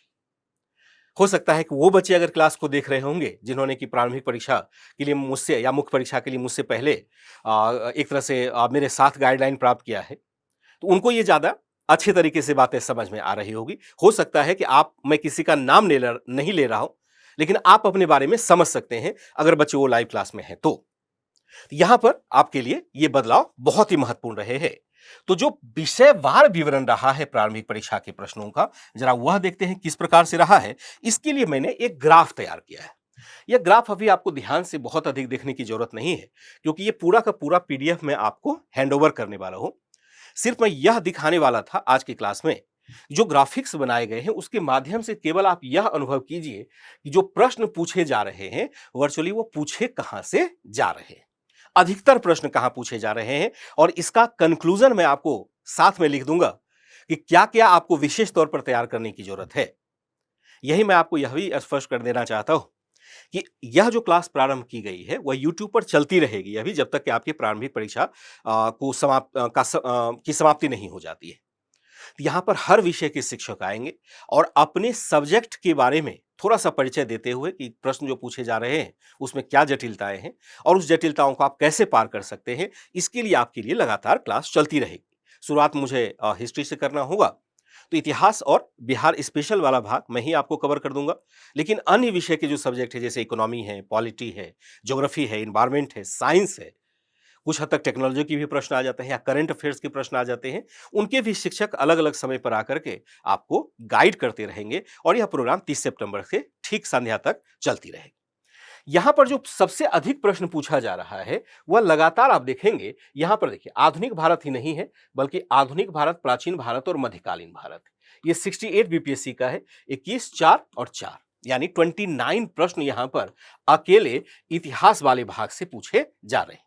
फिर आप अर्थव्यवस्था से देखें 14 क्वेश्चन, राज व्यवस्था से 10 है, ज्योग्राफी से आपके 13 हो जाते हैं, इन्वायरमेंट के थोड़े से प्रश्न कम होते हैं और यहां पर जो जीव विज्ञान है वो 5 है, 15 है और 10 है। ये भी आपका एक बहुत बड़ा सेक्शन हो जाता है। यानी अगर जनरल साइंस की बात करें तो यह आपका 25 प्लस 30 क्वेश्चन हो जाता है, यानी हिस्ट्री से भी ज्यादा क्वेश्चन आपको साइंस में पूछ लिए जाते हैं। अगर क्वालिफाई करना है, अगर एकल पेपर की बात की जाए तो इतिहास को अच्छे से तैयार करना, साइंस को बहुत अच्छे से तैयार करना, क्योंकि सभी बच्चों का साइंस अच्छा नहीं होता है, ध्यान रखिएगा। तो साइंस को तैयार करना और देन आपका ये देखिए अकेला जो भाग है वो 30 क्वेश्चन का है और फिर आपका बिहार विशेष। अगर ये सारे भाग आप आ जाते हैं, जिसमें कि मैं यहां पर लिख दूं आपके लिए, जो आप भूल चुके होंगे तो मैं यहां पर लिख देता हूं। जैसे कि इतिहास की हम चर्चा करें, मैं यहां पर इतिहास लिख, तो या मैं बोर्ड को अलग से कर देता हूं। जैसे आप देखें इतिहास, संपूर्ण इतिहास इसमें हुआ, मान के चलें 30 क्वेश्चन। आपका विज्ञान हो जाता है, इसमें मान लेते हैं 30 क्वेश्चन। करंट को आप ले लीजिए, करंट अफेयर्स को ले लीजिए, यह भी आपका 30 क्वेश्चन हो जाता है, विज्ञान हो गया। और बिहार स्पेशल अगर कर देते हैं, इसको आप 15 क्वेश्चन मान लीजिए और ये हो जाता है लगभग आपका 105, अगर मुझे गणित आती हो। आउट ऑफ 150 में से 105 क्वेश्चन, 100 क्वेश्चन मिनिमम भी अगर आता है तो 100 क्वेश्चन आपका इन्हीं विषय में छुपा हुआ है, यहीं पर छुपा हुआ है। इसका मतलब यह मत समझेंगे कि पॉलिटी को फिर नहीं पढ़ें, ज्योग्राफी को नहीं पढ़ें, इकोनॉमी को नहीं पढ़ें, ऐसी गलतफहमी मत पालेंगे। पढ़ेंगे तो सब, लेकिन इस पर विशेष फोकस अगर करके चलते हैं तो आउट ऑफ 150 में से, आउट ऑफ 150 में से आपका 100 क्वेश्चन तो यहीं पर छुपा हुआ है। और जो बच्चा क्वालिफाई कर रहा है ऐसे सब्जेक्ट को विशेष तौर पर निचोड़ डालता है। निचोड़ने का मतलब मैं चबाना कर रहा हूं, आप किताब मत चबाने लगिएगा। जो तथ्य हैं, जो कॉन्सेप्ट हैं, उनको विशेष तौर पर हमें समझने की आवश्यकता हो। मैं दावे के साथ कहता हूं कि इतिहास वाले भाग में तो आपको दिक्कत नहीं होने वाली है। बिहार जो स्पेशल मैं अपनी रणनीति से पढ़ाऊंगा तो वहां पर भी आपको दिक्कत नहीं होने वाली है। जो साइंस के भाग आएंगे, टीचर आएंगे, पॉलिटी के टीचर आएंगे, ज्योग्राफी के टीचर आएंगे, इकोनॉमी के टीचर आएंगे, पॉलिटी के टीचर आएंगे, सबसे जो रणनीति बनाई गई है, सबके द्वारा जो रणनीति बनाई गई है, कहीं पर कोई परेशानी आपको नहीं होने वाली है। बस आप 2 महीने का समय दीजिए, 1-1 घंटे का प्रत्येक दिन समय आप निर्धारित कर लीजिए कि क्लास में है, लाइव क्लास रखते हैं और लाइव क्लास के माध्यम से आपके सभी प्रश्नों का हल कराने की कोशिश करेंगे ताकि आपको परेशानी नहीं हो। इसका क्या मतलब हो गया कि ये जो ब्रेकअप हमने देखा, ये ब्रेकअप लेकर जाता है कि आपको बताता है कि कहां से ये ट्रेंड आपका 1 साल का नहीं है, लगभग ये ट्रेंड आप देखेंगे, लगभग देखेंगे हर साल का यही ट्रेंड आ रहा है। और यहां पर मैंने जो चुना हुआ है ट्रेंड वह 62 बीपीएससी तक का लिया हुआ है, उससे पहले का छोड़ दिया है क्योंकि ट्रेंड हमेशा चेंज होता रहता है। ये आपके लेटेस्ट ट्रेंड हो गए। अब जरा देखते हैं कि यहां पर जो मुख्य परीक्षा है, प्रारंभिक परीक्षा के कुछ मानक प्रश्न को भी देख लेते हैं। हाँ, इस बात पर भी चर्चा करनी थी कि जो हाल के बदलाव आए हैं, हाल के दिनों में पीटी के प्रश्न में क्या है, दिनों में पीटी के प्रश्न में गुणात्मक परिवर्तन आया है। प्रश्न में क्या आया है, गुणात्मक परिवर्तन आया है। ध्यान रखिएगा, गुणात्मक तथा मात्रात्मक शब्द में प्रयोग नहीं कर रहा हूं, केवल गुणात्मक शब्द का प्रयोग कर रहा हूं। गुणात्मक परिवर्तन आया है, कैसे परिवर्तन आए, यहां ध्यान रखिएगा कि पहले जानते हैं कि जैसे बहुत सारे सिविल सेवा का एग्जाम होता है, सबसे मानक हम मानते हैं कि यूपीएससी है, यूपीपीसीएस है, उसके पैटर्न पर चलने वाला, बीपीएससी है, राजस्थान है, मध्य प्रदेश लोक सेवा आयोग के द्वारा परीक्षा आयोजित की जाती है, छत्तीसगढ़ लोक सेवा आयोग के द्वारा परीक्षा आयोजित की जाती है। लेकिन राजस्थान, बिहार, उत्तर प्रदेश, मध्य प्रदेश और यूपीएससी, यही कुछ एग्जाम ऐसा है जो लगातार यही आयोग कुछ ऐसे है जो लगातार एग्जाम को कंडक्ट करता रहता है। और जब भी प्रश्न को तैयार करते हैं या प्रैक्टिस में लाते हैं, इन सभी लोक सेवा आयोग द्वारा पूछे गए प्रश्नों को साथ रख करके प्रैक्टिस करते हैं, क्योंकि सभी प्रश्नों के डायमेंशंस अलग अलग होते हैं। प्रायः जो प्रवृत्ति रही है वो यूपीएससी की थोड़ी सी डिस्क्रिप्टिव टाइप की रही है, यानी ऑप्शन 1 2 3 करके ऐसे पूछा जाता है। 1 2 3 करके ऐसे ऑप्शन आएगा और फिर नीचे एबीसीडी करके पूछा जाएगा। बीपीएससी की प्रकृति रही है जनरली वन लाइनर की, यानी सीधा सीधा एक लाइन का प्रश्न पूछा और यहां पर ए बी सी डी और अब ए ई भी एक इंट्रोड्यूस कर दिया। सीधा एक लाइन का प्रश्न है और A B C D E में से किसी एक का उत्तर आपको चयन करना है। लेकिन भैया हाल के दिनों में बहुत कुछ चेंज आए। आप प्रश्न के मानक को देखेंगे तो प्रश्न का मानक इतना हाई हो चुका है और वही प्रश्न जो हाई मानक के होते हैं उसको आप तैयार करके नहीं जाते हैं या तैयार नहीं कर पाते हैं, जो आपको एग्जाम से बाहर कर देता है।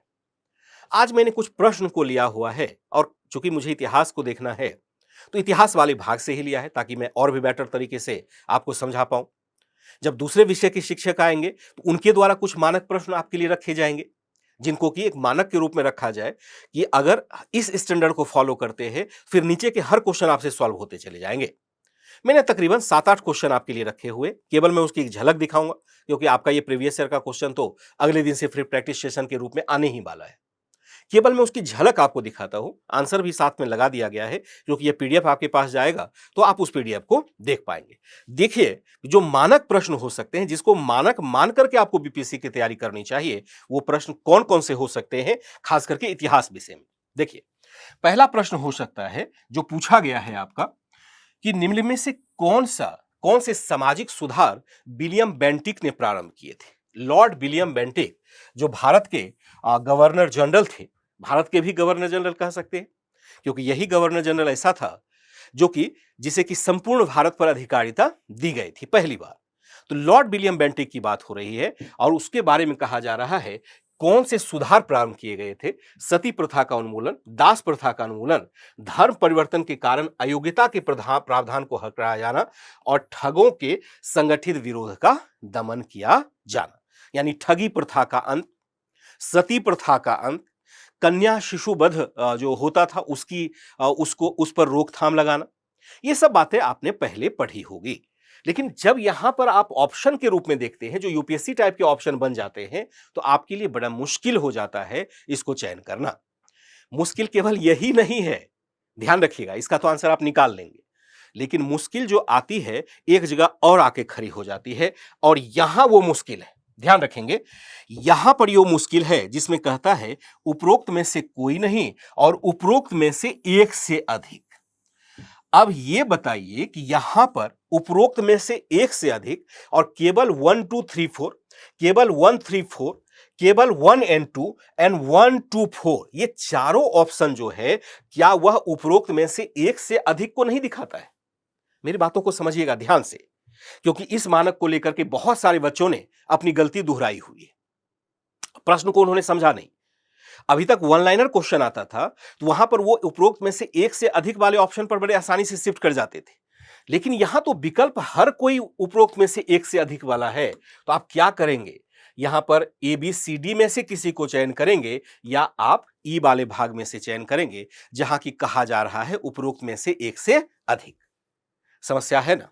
अगर बच्चे का उस समय दिमाग क्रैक करता है, यह क्रैक करने में सफल होता है कि उपरोक्त में से यहां 2 ऑप्शन आपको मिल रहा है, आप मान के चलेंगे उपरोक्त में से एक से अधिक वाला ऑप्शन सही है तो आप ई ऑप्शन को लगा देंगे।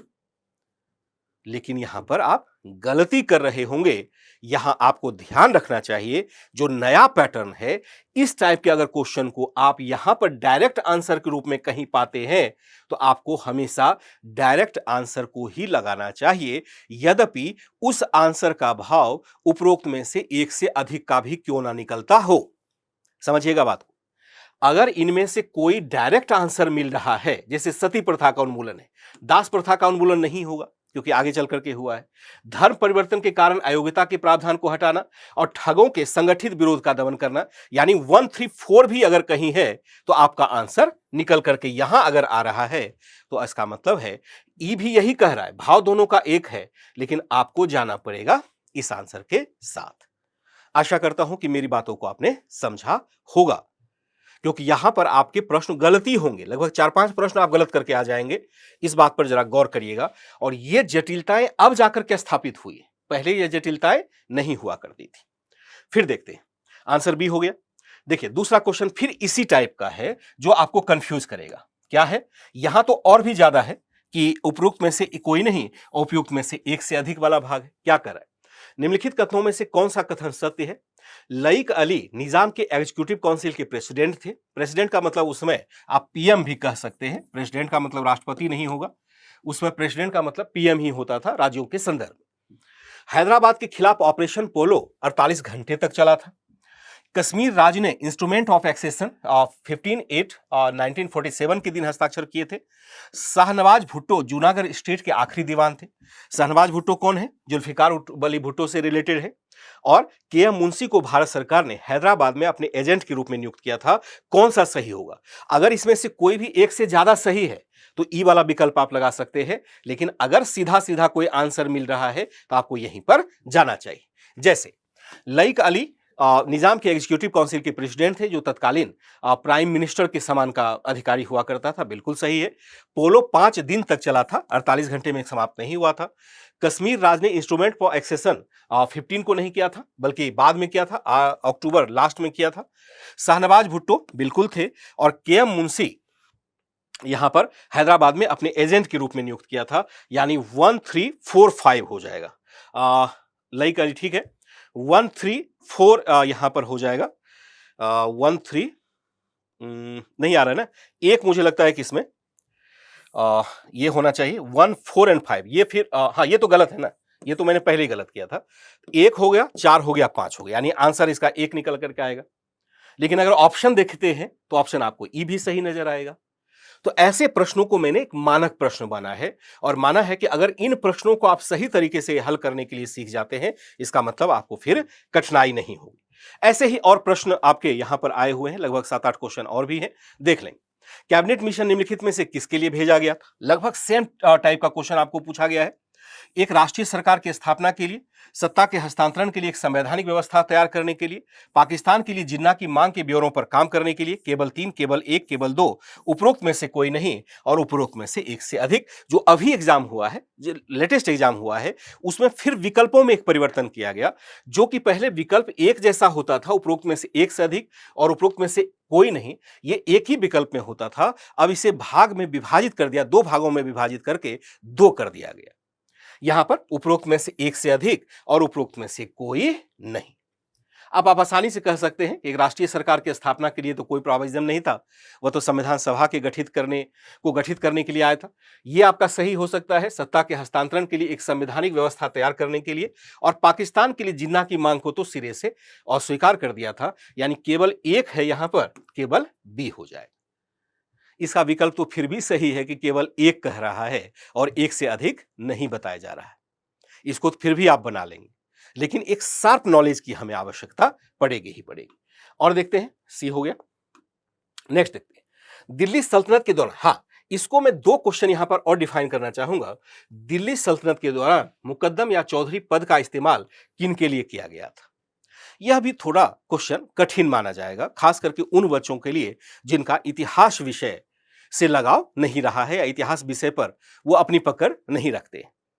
खुद और मुकद्दम कौन हुआ था, जो इतिहास के विषय होंगे उनको पता होगा। यहां पर खुद कास्त होता था, खुद कास्त होते थे, उसी से यह शब्द निकला हुआ है।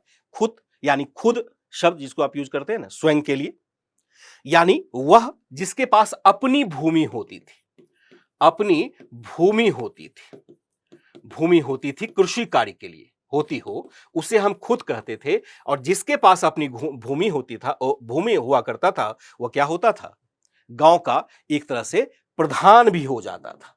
क्या हो जाएगा, ए आंसर हो जाएगा सरपंच के संदर्भ में। एक क्वेश्चन और देखिएगा, यह बड़ा विचित्र सा क्वेश्चन आपको लगेगा, लेकिन अगर आप अच्छे तरीके से समझेंगे तो जैसे आप इस्लाम के उद्भव को पढ़ते हैं, जैसे मैं मध्यकालीन भारत पढ़ा रहा होता हूं, तो सबसे पहला प्रयास होता है कि आपको इस्लाम के उद्भव के बारे में समझा पाऊं। और जब इस्लाम के उद्भव के बारे में समझते हैं तो आप समझ पा रहे होते हैं कि पैगंबर साहब कौन थे, पैगंबर कौन थे, खलीफा कौन थे, फिर आप देखेंगे यहां पर वादशाह या पादशाह कौन थे, पादशाह कौन हो जाते हैं, फिर आप समझ पाएंगे यहां पर सुल्तान कौन थे। यहां जो बात हो रहा है वह सुल्तान की बात हो रही है और यह कह रहा है कि किसका साम्राज्य, दार उल इस्लाम का, यानी संपूर्ण इस्लाम के जो साम्राज्य था उसी का एक पार्ट होता था। इसका क्या मतलब है कि बाद में जो साम्राज्य स्थापित हुए वो इस्लाम का भाग नहीं था। इस पर भी बहुत अधिक विचार करने की आपको आवश्यकता होगी कि दारुल इस्लाम का मतलब क्या होता है, और खास करके उस कालखंड में, जिस कालखंड में सल्तनत की स्थापना होती है। और यह भी समझना आपको जरूरी होगा कि एक्चुअल में सुल्तान का जो पद है वह इनमें से किससे जाकर के जुड़ता है। बहुत ही स्पष्ट तरीके से जब मैं अगर मैं पढ़ा रहा हूंगा आपको इस्लाम के उद्भव वाले भाग के लिए, तो आप बहुत आसानी से इसको इंटरलिंक कर पाएंगे और उसके बाद कभी भी जीवन में नहीं भूलेंगे। आवश्यक तो नहीं है ना कि केवल उतना ही पढ़ा जाए जितना कि परीक्षा में आने वाला है। आवश्यक तो यह है कि पूरे सिलेबस को पढ़ा जाए। तो यहां पर पूरे सिलेबस को देखें, यहां पर क्या हो जाएगा, यह इल्तुतमिश का हो जाएगा, क्योंकि इसने पहली बार यहां पर यह औपचारिक स्वीकृति दी कि भाई मैं खलीफा के अधीन हूं। इसमें भी बहुत बड़ा पेच है। आपको याद होगा कि बगदाद में खलीफा मंसूर अल हल्लाज हुआ करता था। आपको याद होगा उमैया वंश की स्थापना हो गई। आपको याद होगा उससे पहले के जो खिलाफत थे उसके साथ अभी कुछ दिन पहले आपने एक तरह से मुहर्रम त्योहार को मनाते हुए देखा था। मुहर्रम त्योहार के दिन प्रधानमंत्री के ट्वीट के संदेश को भी पढ़िए कि उन्होंने सत्यता की रक्षा के लिए जो हुसैन साहब ने उन्हें किस प्रकार से पूरे परिवार का बलिदान कर दिया था। तो वो सारी जटिलताएं जो है केवल ऐसी घटनाओं से आप नहीं समझ पाएंगे। मैं इतिहास में आपको इस्लाम के उद्भव के साथ सबको समझाता हुआ चलूंगा, बस थोड़ा पेशेंस रखिएगा। क्या हो जाएगा, इल्तुतमिश का पाठ हो जाएगा। इस तरह से लगभग लगभग सभी प्रश्न ऐसे बनाए गए हैं, मेरे द्वारा लिए गए हैं, जो कि यहां पर आपको देखने चाहिए। एक प्रश्न में विशेष तौर पर और भी डिस्कस करना चाहूंगा और यहां पर आपका ध्यान आकर्षित करना चाहूंगा कि आप, हो सकता है कि जब आप तुक्का मार रहे हो या आपने अधूरी तैयार की हो, यहां आपके लिए गलतियां होने की संभावना बनती है। देखिए क्वेश्चन क्या कह रहा है। क्वेश्चन कह रहा है कि गुप्त काल में, ध्यान रखिएगा, गुप्त काल में, गुप्तन काल में सीसे के सिक्कों की एक बड़ी संख्या किसके द्वारा जारी की गई थी। जो सीसा का सिक्का था वह किसके द्वारा जारी की गई, सातवाहन द्वारा, शक द्वारा, कुषाण द्वारा, मौर्यों द्वारा। अब यह बताइए कि प्रश्न की भाषा यह सही है या नहीं। बिल्कुल सही नहीं है, क्योंकि मौर्य का मतलब होगा यहां पर मौर्य काल, और ये तीनों जो भाई साहब है ये है आपके मौर्योत्तर काल के, मौर्योत्तर काल। आप अगर इतिहास का विभाजन करते हैं तो गुप्त काल इस दोनों के बाद आता है, यहां आता है गुप्त काल।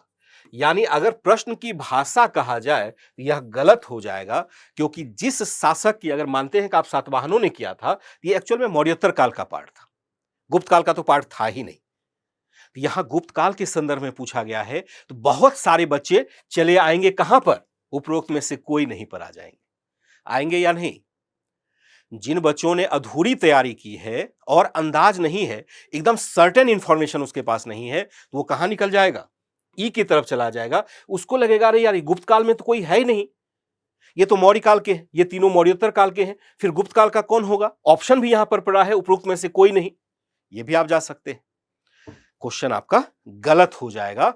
ध्यान रखिएगा, कभी कभी भाषा थोड़ी परिवर्तित भी रहती है, क्योंकि ट्रांसलेशन की समस्या हमेशा बनी रहती है। यहां पर बहुत ही कठोर निर्णय लेकर के आपको अपने प्रश्नों को सॉल्व करना पड़ेगा। मैं बताऊंगा आपको कि यहां पर आपको निर्णय लेने में क्या क्लियरिटी होनी चाहिए। क्लियर सी बात है। ये आपके मुख्य परीक्षा के पार्ट थे, प्रारंभिक परीक्षा के पार्ट थे, जिसे हमें देखना था। यहां पर वही क्वेश्चन रिपीट हो गया है। तो यहां देखिए, अब जरा लास्ट में थोड़ी सी चर्चा कर, लास्ट नहीं, इसके बाद एक टॉपिक थोड़ा सा बचा रहेगा कि एक्चुअल में क्या रणनीति हमारी होने वाली है आपके लिए, लेकिन लगभग ये अंतिम भाग ही है आपके एग्जाम का।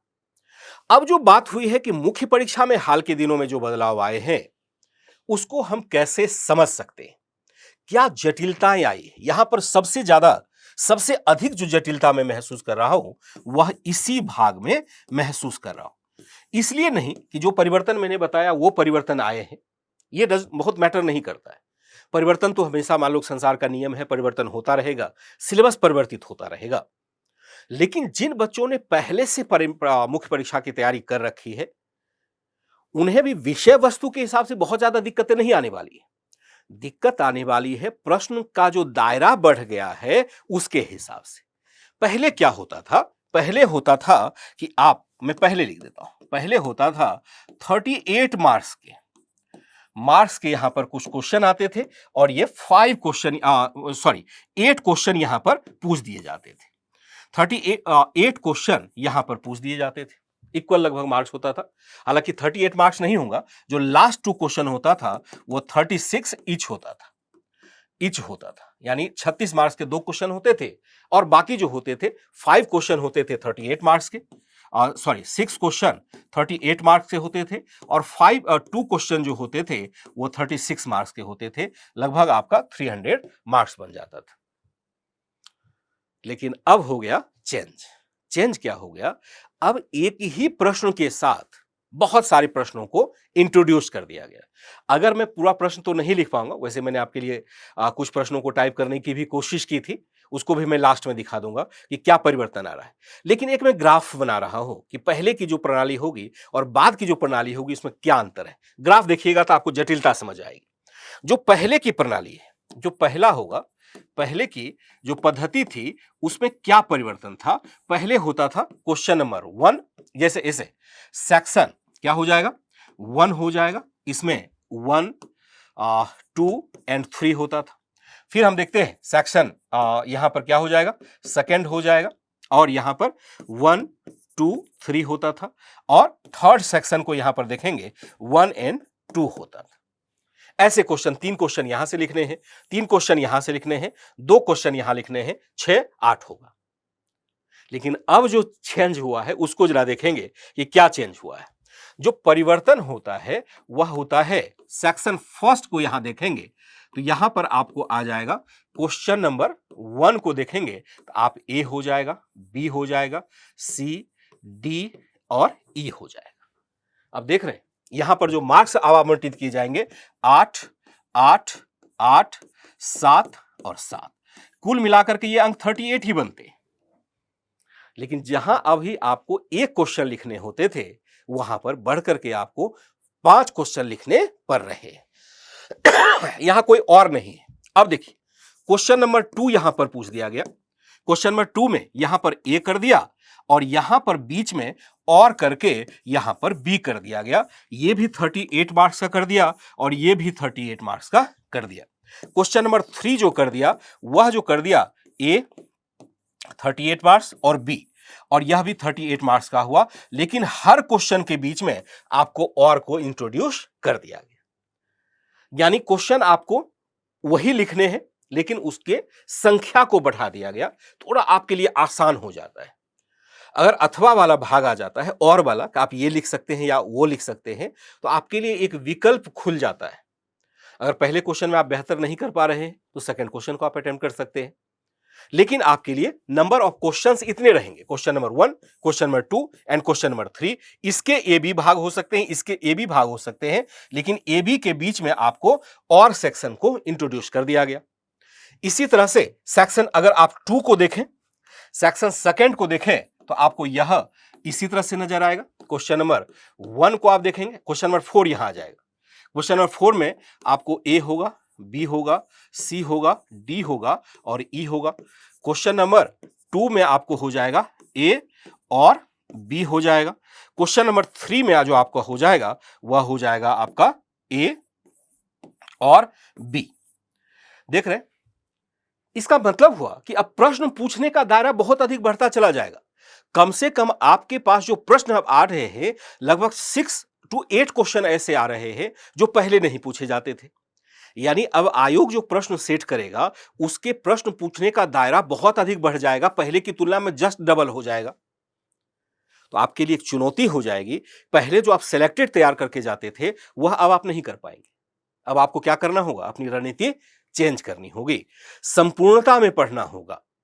ध्यान रखिएगा, तुक्का मारने का समय जा चुका है। अब आपको संपूर्णता में पढ़ना होगा, तभी आप क्वालिफाई कर पाएंगे। फिर आप देखिए, यहां पर सेक्शन 3 हो जाएगा और सेक्शन 3 में या थर्ड में यहां पर हो जाएगा क्वेश्चन नंबर 1, सॉरी, यहां पर कितना हो गया, 6 हो गया। क्वेश्चन नंबर 7 हो जाएगा। 7 में यहां पर ए, बी, सी, डी और ई, यहां विकल्प नहीं है। और क्वेश्चन नंबर 8 में यहां पर आ जाएगा, यहां पर भी ए, बी, सी, डी और ई हो जाएगा। ये आपके लिए मुख्य परीक्षा के जटिलता को बढ़ा देता है, क्योंकि 5 क्वेश्चन यहां पर आ गया, एक क्वेश्चन के बदले यहां पहले ए बी ही होता था, और यहां पर भी 5 हो गया, 10 हो गया। फिर पहले क्वेश्चन में आपने 5 देखा, 15 हो गया। चौथे क्वेश्चन में आपने 5 देखा, 20 हो गया। और बीच में 3-4 क्वेश्चन है, यानी 24 से 25 क्वेश्चन आपको अब अटेम्प्ट करने हो रहे हैं। तो क्या पहले की तुलना में जटिलताएं बढ़ी या नहीं बढ़ी? बेहतर तरीके से बढ़ी, बहुत अधिक बढ़ी। तब आपको क्या करना है? सावधान हो जाना चाहिए और सावधानी से तैयारी करनी चाहिए, संपूर्णता में तैयारी करनी चाहिए। डरना नहीं है, ऐसा नहीं है कि हम डर करके फिर पढ़ाई छोड़ दें। मैं आपको मैक्सिमम जो परेशानी हो सकती है उसको मैं आपके सामने रखने की कोशिश कर रहा हूं। खाली समझिए, कल से आपकी क्लास जब स्टार्ट होगी तो मैं ऑब्जेक्टिव टाइप के क्वेश्चन को प्रीवियस ईयर के क्वेश्चन के साथ से लेकर के चलना शुरू करूंगा। एक आप रूटीन सेट कर ले कि शाम को 7 बजे के आसपास आप क्लास में मौजूद रहेंगे और मेरे साथ मैं लाइव चैट देख रहा हूंगा, लाइव क्लास ले रहा हूंगा, तो मैं आपको क्वेश्चन में अपने साथ सॉल्व करवाता चला जाऊंगा। प्रीवियस ईयर के क्वेश्चन भी साथ में रहेंगे और जो कुछ मानक क्वेश्चन होते हैं, जैसे कि मैं 60-40 का रेशियो रखूंगा कि प्रीवियस ईयर के जो मानक क्वेश्चन है उसको भी रख लिया और कुछ नए क्वेश्चंस को मैंने उसमें इंट्रोड्यूस कर दिया, यानी मिक्स कर दिया। तो उससे आपकी तैयारी भी हो जाएगी और प्रीवियस ईयर का क्वेश्चन भी आप मेरे साथ सॉल्व करते चले जाएंगे। इतिहास विषय से ही शुरू करेंगे और फिर अन्य सब्जेक्ट के टीचर भी आपके साथ जुड़ते चले जाएंगे। रोज एक सेशन हम लोग रखते हैं आपके लिए, तब तक जब तक कि आपकी प्रारंभिक परीक्षा समाप्त नहीं हो जाती। आशा करता हूं यही सेम पैटर्न आपको क्या हो जाता है, सेकेंड पेपर में भी आ जाता है। उसमें भी आपको देखेंगे वही 3 भाग है, हालांकि विषय अलग अलग हो जाते हैं, जिसकी चर्चा मुख्य परीक्षा वाले भाग में की जाएगी।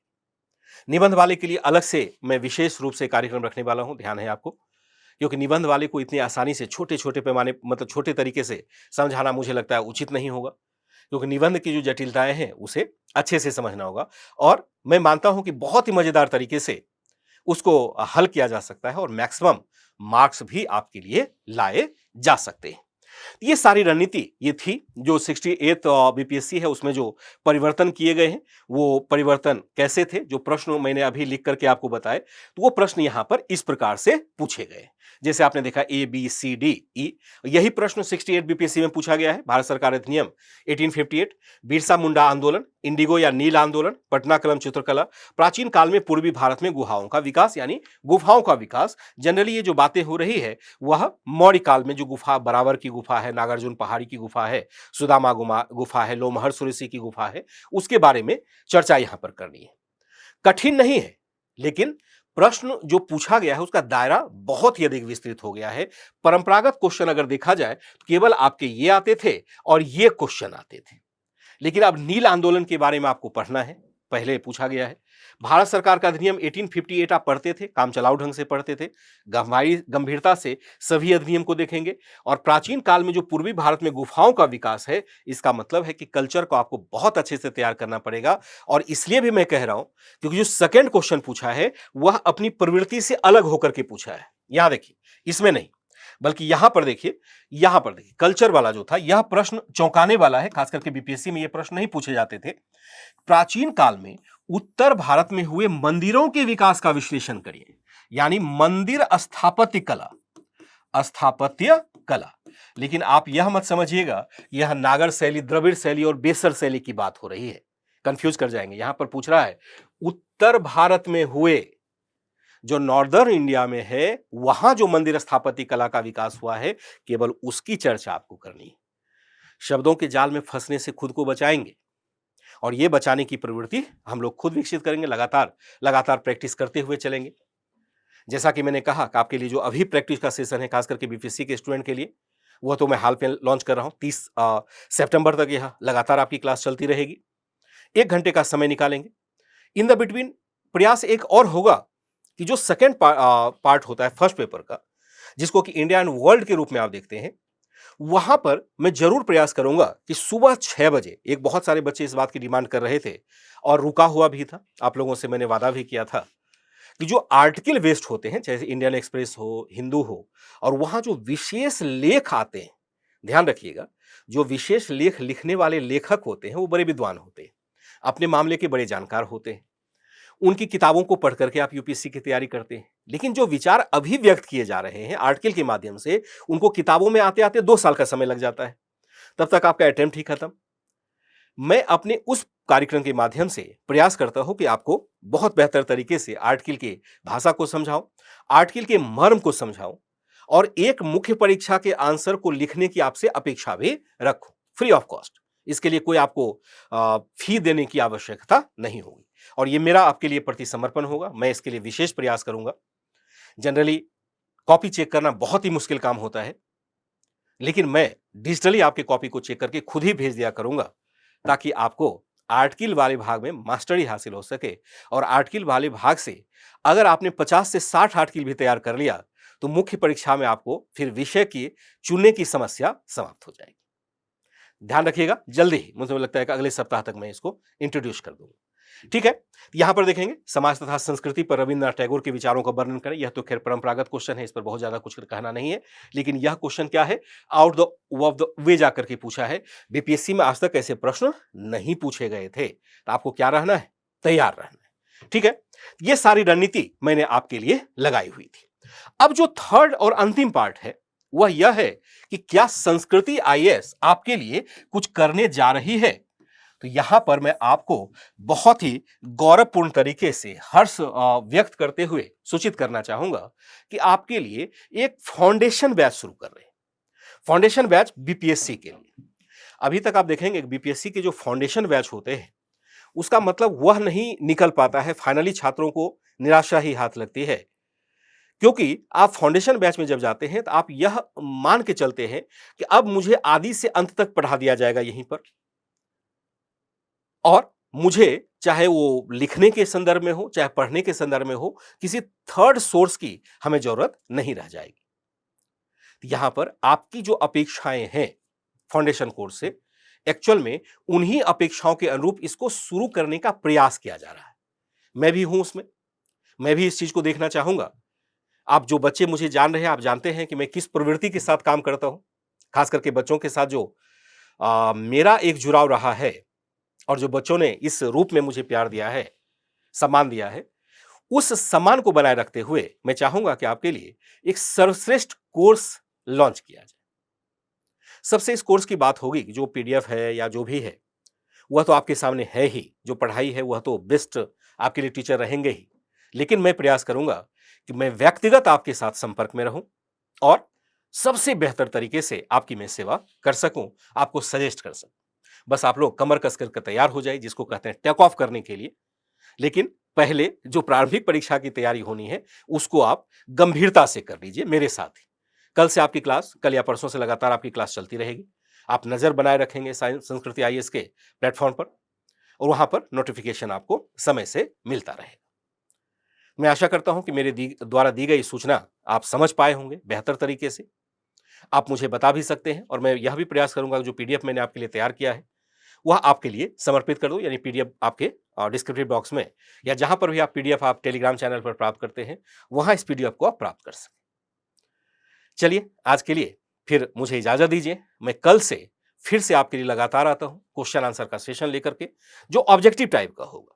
एक बार इतिहास विषय की फिर कल चर्चा करेंगे, और फिर ऑब्जेक्टिव टाइप के कुछ नए और कुछ मानक प्रश्न को जो प्रीवियस ईयर के हैं उनको साथ लेकर के चले।